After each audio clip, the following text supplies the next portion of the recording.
Des autres continents, M. Loïc Depecker.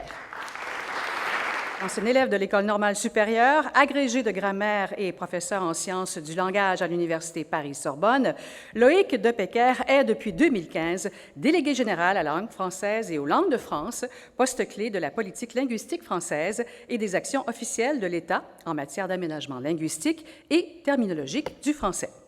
Spécialiste dans l'étude des vocabulaires scientifiques et techniques, il a soutenu 2 thèses universitaires en sciences du langage, publiées sous les titres « L'invention de la langue, le choix des mots nouveaux » et « Entre signes et concepts, éléments de terminologie générale ». Il a aussi rédigé plus d'une centaine d'articles et de communications touchant la linguistique, produit 6 ouvrages lexicaux de vulgarisation traitant notamment des régionalismes et des néologismes et conçu des recueils de termes spécialisés touchant plusieurs domaines professionnels. Loïc Depecker a, au cours de sa carrière, occupé plusieurs postes de responsabilité, notamment celui de conseiller technique pour la néologie et la terminologie scientifique et technique au sein des services du Premier ministre et du ministère de la Culture et de la Communication. C'est à cette époque, au début des années 1980, qu'il remet en place les commissions de terminologie officielle en France. Connues aujourd'hui sous le nom de Collège de terminologie, pour l'organisation desquelles il reconnaît avoir puisé plusieurs idées au Québec, dont celle d'une commission générale de terminologie et de néologie, commission dite aujourd'hui Commission d'enrichissement de la langue française. Au même moment, alors que la France et le Québec collaborent en matière de législation linguistique et souhaitent développer l'espace du français, Loïc Depecker participe à la création du Réseau franco-québécois de néologie et de terminologie scientifique et technique, devenu depuis le Réseau international francophone d'aménagement linguistique, dont les travaux ont été publiés dans la collection Néologie en marche. Cette action de coopération franco-québécoise témoigne d'une ouverture à la diversité de la langue française. Linguiste aguerri à la théorie du langage et à la pratique des mots sur le terrain, de même que porteur d'un regard neuf sur la francophonie et l'espace du français, Loïc Depecker a été reçu en 2011 officier de l'Ordre des arts et des lettres. C'est notamment pour son apport aux sciences du langage, et plus particulièrement à la terminologie et à la néologie scientifique et technique, de même que pour sa contribution à la coopération franco-québécoise en matière de politique linguistique, que le Conseil supérieur de la langue française lui décerne l'Ordre des francophones d'Amérique. Monsieur Depecker, je vous invite à vous approcher maintenant pour recevoir votre insigne, si vous voulez bien le voir.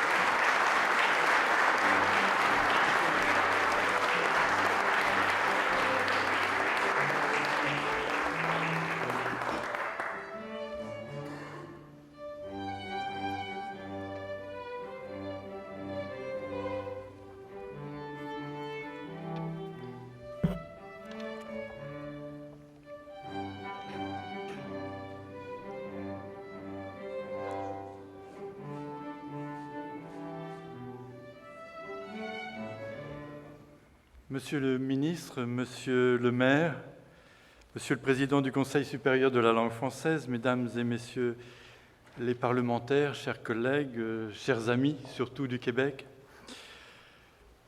mon cœur vibre à vous parler ici au Parlement du Québec, évidemment. C'est un grand honneur que vous me faites de m'accueillir parmi vous. Je n'aurais jamais pensé de toute ma vie me retrouver ici lorsque, tout jeune chercheur, je suis venu au Québec pour la première fois en juillet 1980. J'étais venu faire un stage de canoë dans la région du lac Saint-Jean, dont je rêvais depuis longtemps. Chance inouïe, avant de venir faire ce stage parmi vous, j'avais, avant de quitter Paris pour le Québec, été recruté en France quelques jours auparavant par les services du Premier ministre. Et la mission qui m'avait été confiée, c'était de travailler sur la francisation des terminologies scientifiques et techniques.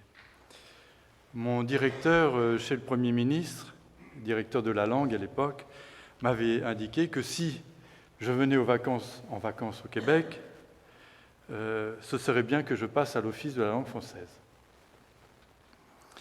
Après plusieurs semaines dans la sauvagerie de la forêt, entouré d'ours et de maringouins, je me suis présenté à l'Office de la langue française. J'avais gardé au fond de mon sac une chemise à carreaux à manches courtes et une cravate de cuir, comme ça se faisait à l'époque. et je me présente donc tel un sauvageon à l'Office de la langue française. Il y avait là pour me recevoir tout l'état-major de l'Office. Alors, vous voyez, imaginez-moi arrivant de la forêt québécoise devant l'état-major de l'Office de la langue française, sans visiblement connaître encore mes dossiers. Certains responsables d'alors sont encore ici parmi nous, et je les salue au passage, considérant que l'épisode qui m'était arrivé, bien malgré moi, nos collègues et amis québécois ne m'en ont jamais tenu grief. Et ça, je les en remercie. En tout cas, c'était une bonne leçon pour moi, parce que l'accueil fut en effet très froid, même si nous étions au mois d'août. Et je raconte cette histoire parce qu'à l'époque, les relations entre la France et le Québec en matière de politique linguistique étaient très mauvaises. Nous sentions à Paris que le Québec nous reprochait de ne pas avoir assez fait pour la langue, de ne pas nous en occuper suffisamment et de ne pas nous investir à fond dans la francisation des vocabulaires techniques et scientifiques. J'ai gardé toute ma vie le souvenir de cet épisode malencontreux, de ce mauvais pas en diplomatie. Et aujourd'hui, je reviens parmi vous dans une autre fonction, en quelque sorte. Et je peux dire que toute ma vie, j'ai essayé de travailler pour rattraper ce mauvais pas. C'est peut-être un peu psychanalytique, cette remarque, et c'est vrai que j'ai travaillé passionnément au rapprochement de la France et du Québec sur toutes les questions de politique linguistique. Cela d'autant que j'étais tout de suite tombé en amour avec le Québec, avec les gens d'ici, et surtout avec la langue d'ici, à laquelle je trouve beaucoup de création, beaucoup d'invention, beaucoup d'humour et beaucoup de profondeur historique. Notre histoire française et surtout ici au Québec, du point de vue de la langue. Et c'est un amour qui dure encore et qui ne me quittera jamais. Donc me voici donc aujourd'hui devant vous, non pas simplement comme chercheur et professeur à l'université de la Sorbonne, mais comme délégué général à la langue française et aux langues de France. Cela non plus, je ne l'avais jamais imaginé dans toute ma carrière. Et je peux aujourd'hui considérer le chemin parcouru, les relations de travail et de confiance qui se sont installées entre nous, entre vous, le Québec, et nous, la France. Et le Québec, c'est vrai que si je peux considérer maintenant sur quelques 40 années le chemin parcouru, le Québec a continué inlassablement son œuvre de combat pour son identité culturelle et linguistique. La France a mis en place de son côté un vaste dispositif de francisation des vocabulaires techniques et scientifiques dont j'ai été constamment partie prenante. Au point que nous devrions travailler bientôt à une relation plus forte en matière de politique linguistique entre la France et le Québec. En tout cas, je l'appelle de mes vœux. Il y a beaucoup à faire. On a fait beaucoup de chemin ensemble. Je crois qu'il nous reste encore beaucoup de défis à relever. Pourquoi ? Parce qu'au-delà, c'est notre destin commun et conjoint qui est en jeu dans chacun de nos relations, dans chacune de nos relations, la France et le Québec, mais aussi au sein de la francophonie dans le monde. La France et le Québec sont des partenaires essentiels pour faire avancer la francophonie. En tout cas, comptez sur moi, comptez sur nous, pour faire de nos idées, de nos idéaux, de notre combat, un atout majeur dans le monde d'aujourd'hui. Nous devons avoir une grande ambition.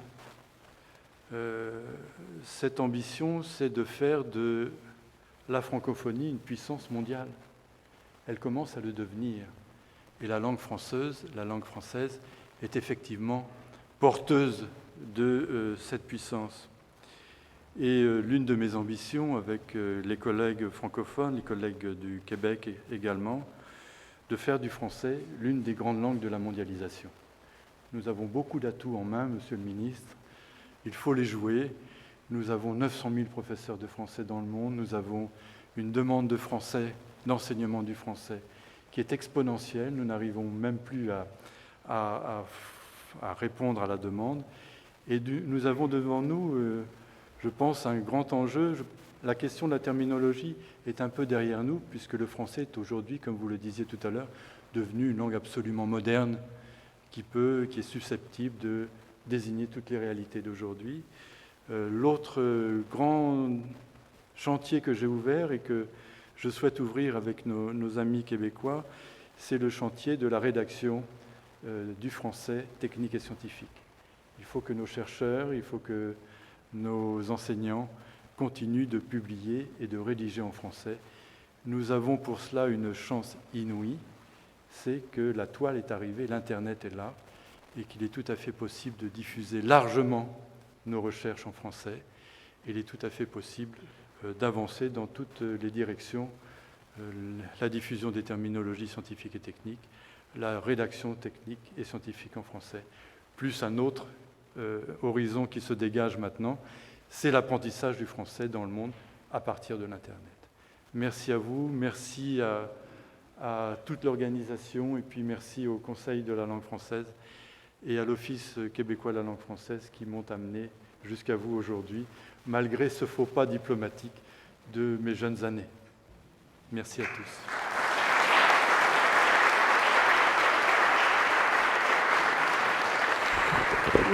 Merci beaucoup, Monsieur Despeckers. Et quel bonheur que ce premier contact avec les ours et les mouches noires du Québec n'ait pas été un obstacle à l'attachement qui s'est manifesté depuis toutes ces décennies. Merci beaucoup. Félicitations.